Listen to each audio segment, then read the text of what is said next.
महोदय, संसद के इस विशेष सत्र में जहां एक और आज हम अपनी 96 वर्ष पुरानी संसद भवन को, जिसे अब संविधान सदन कहा जाएगा, उसे पीछे छोड़कर नए संसद भवन में प्रवेश कर चुके हैं, वहीं दूसरी ओर इस नए संसद भवन में अपनी पहले ही दिन हमने विधायी कार्य की शुरुआत करते हुए नारी शक्ति को सही मायनों में नमन करने का काम किया है। 128वां संविधान संशोधन विधेयक जो महिला आरक्षण विधेयक सरकार लेकर आई है, इसकी मैं तहे दिल से सराहना करती हूं। माननीय प्रधानमंत्री जी को इसके लिए आभार व्यक्त करती हूं और ये सही मायनों में हम सब के लिए। Please let the house be in order, please. सभापति महोदय, भारत दुनिया का सबसे ज्यादा आबादी वाला देश है और 142 करोड़ की आबादी में 70 करोड़ की आबादी महिलाओं की है।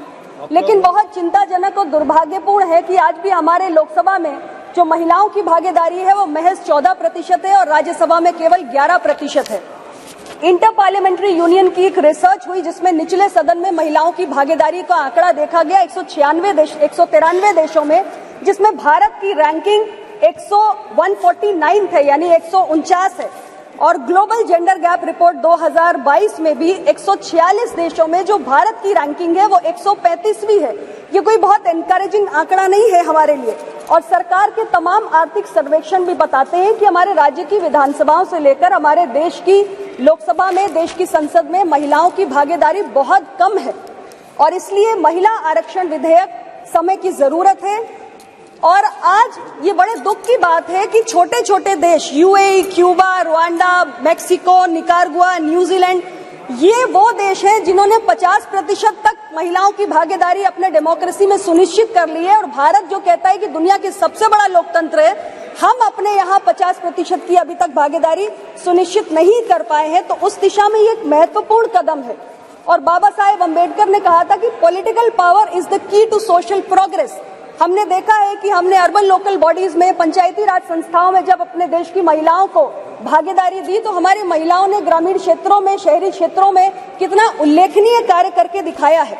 और जहां तक मोदी जी की सरकार की बात है तो हमारी सरकार विमेन लेड डेवलपमेंट की बात करती है, यानी कि महिलाएं आगे बढ़ के कैसे देश का नेतृत्व करें, इसकी बात हम करते हैं। तो इसलिए जरूरी है कि जो टॉप मोस्ट डिसीजन मेकिंग है हमारे देश के अंदर, हमारे लेजिस्लेटिव प्रोसेस में और हमारे इंस्टीट्यूशंस में हमारी महिलाओं को लाना बेहद जरूरी है। और उस दृष्टि से ये बिल बहुत ही महत्वपूर्ण है।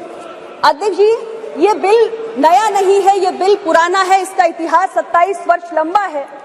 हमने देखा कि 1996 में सबसे पहले एच.डी. देवेगौड़ा जी की सरकार इस बिल को लेकर आई थी और उसके बाद तमाम लोगों ने प्रयास किए, तमाम पार्टीज ने, सरकारों ने।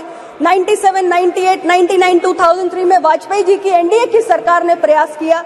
2008 और 2010 में यूपीए की सरकार ने प्रयास किया, लेकिन कोई भी सरकार इसे एक लॉजिकल कंक्लूजन तक ले जाने में सफल नहीं हुई। सभी सरकारों ने विफलता का ही सामना किया। उस दृष्टि से मुझे बहुत प्रसन्नता है कि मोदी जी के नेतृत्व की सरकार जब इस विधेयक को लेकर आई है तो हम इसे सफलता तक, अंजाम तक पहुंचाने का काम इस बार करके दिखाएंगे। मैंने विपक्ष के साथियों की चर्चाओं को सुना, उसमें कई विषय सामने आए, जिसमें एक महत्वपूर्ण विषय था इस बिल के तहत जो हमारे पिछड़े समाज से आने वाली महिलाएं हैं उनके लिए अलग से प्रावधान करने का। अध्यक्ष जी, ये विषय गंभीर है और ये जो चिंता है वो नाजायज भी नहीं है, इस मांग को गलत भी नहीं ठहराया जा सकता, क्योंकि महिलाओं को अगर हम देखें तो महिलाएं एक जैसा ग्रुप नहीं है, एक होमोजेनस ग्रुप नहीं है। महिलाएं एक हेट्रोजेनस ग्रुप है, क्योंकि महिलाएं अलग अलग पारिवारिक पृष्ठभूमि से आती हैं, अलग अलग इनकम लेवल से आती हैं, अलग अलग जाति, धर्म, संप्रदाय से आती हैं और उनकी जो लिटरेसी लेवल्स होते हैं, जो उनकी शिक्षा का स्तर होता है, वो भी अलग अलग होता है। और हमारी जो सामाजिक संरचना है उसमें जो हमारे पिछड़े वंचित समाज से आने वाली महिलाएं हैं, निश्चित रूप से वो हाशिए पर हैं और उनके लिए चुनौतियां अलग किस्म की हैं, उनके लिए चुनौतियां अधिक भी हैं और इसलिए उनके लिए ज्यादा संरक्षण की मांग भी समय समय पर होती रहती है। हमारी सरकार के बारे में मैं जरूर कहना चाहूंगी कि मोदी जी के नेतृत्व में ओबीसी के हितों को साधने के लिए कई ऐतिहासिक फैसले इन 9 वर्षों में हुए हैं और एक सहयोगी दल की नेता होने के नाते मुझे पूरा भरोसा है कि हमारे पिछड़े वंचित समाज से आने वाली महिलाओं के अधिकारों को संरक्षित करने की दिशा में प्रधानमंत्री जी जरूर कुछ ना कुछ विचार कर रहे होंगे और इसको सुनिश्चित करने के लिए भी कोई काम जरूर करेंगे। जब मैं अपने कांग्रेस के साथियों को सुन रही थी इस विषय को उठाते हुए, तो मेरे मन में एक स्वाभाविक जिज्ञासा जागी कि 2008 में आप राज्यसभा के अंदर इस बिल को लेकर आए थे और 2010 में आपने इसको पारित कराया था। आज आप कांग्रेस पार्टी के तरफ से ये विषय ओबीसी कोटा का जो उठाया जा रहा है, मेरे मन में जिज्ञासा है कि उस समय जब राज्यसभा में लाके बिल पास कराया था, तब क्या पिछड़े समाज की महिलाओं को कोटा दिया जाए, ये विषय आपके संज्ञान में आपकी पार्टी की प्रायोरिटी था या नहीं था? और अगर उस वक्त आपकी पार्टी की प्रायोरिटी नहीं था, तो आज जब मोदी जी की सरकार ये बिल लाई है और ये बिल पास होगा क्योंकि संख्या बल इस किस्म का है, तो क्या ये नया नया ख्याल अभी अभी आया है? हालांकि ये विषय महत्वपूर्ण है, मैं इस बात को दोबारा दोहराऊंगी, लेकिन स्थिति स्पष्ट होनी चाहिए कि हम अपने आवरण बार बार बदल नहीं सकते हैं। अध्यक्ष महोदय, ये मैं जरूर कहना चाहती हूँ। मैंने एक और बात देखी है अध्यक्ष जी कि हमारे कई साथियों ने बार बार कहा कि चुनाव है 2024 का, 2024 का चुनाव है। सर्वदलीय बैठक में मैं सुन रही थी, कई सारे हमारे साथी महिला आरक्षण विधेयक लाने की मांग कर रहे थे। तो अब मैं देखती हूँ एक अजीब स्थिति है कि अगर सरकार इस बिल को पेश नहीं करती तो आप कहते हैं कि आप तो महिला विरोधी, आप तो महिला की चिंता नहीं करते, आप महिला के प्रतिवादा पूरा नहीं करते, और जब सरकार बिल ले आई है तो आप कहते हैं कि अभी 2024 के आप चुनाव को देखकर लाए हैं, चुनाव में इसका फायदा नहीं मिलेगा। अध्यक्ष जी, हर फैसला संसद में बैठकर किसी चुनाव को देखकर नहीं किया जा सकता। आज हमने एक अच्छी शुरुआत की है, हमने एक अच्छी पहल की है, और इसे अगर हमें अंजाम तक पहुंचाना है तो इसकी एक पूरी प्रक्रिया है, उस प्रक्रिया का पालन हमें करना पड़ेगा। हम जानते हैं कि 2011 के आंकड़े हमारे सामने नहीं है। 2001 में हमारी सेंसस हुई, उसके बाद एक लंबे समय तक हमने सेंसस की एक्सरसाइज नहीं करवा पाई है, बीच में कोविड की भी बाधाएं रही।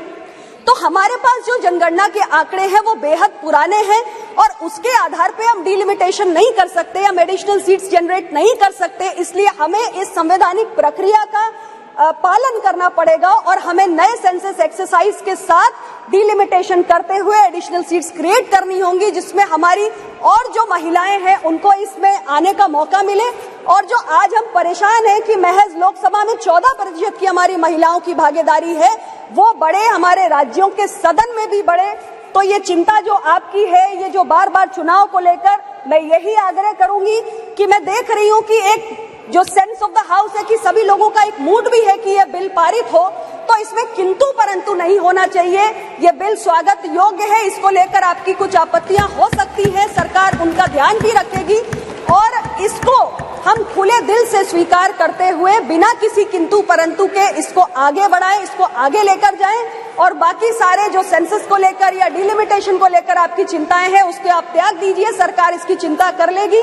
आपने मुझे समय दिया, मैं बहुत बहुत आभारी हूं और इस बिल को लाने के लिए पुनः मैं अपने देश के प्रधानमंत्री, हमारे सरकार के मुखिया माननीय श्री नरेंद्र मोदी जी को हृदय से आभार व्यक्त करता हूं। धन्यवाद,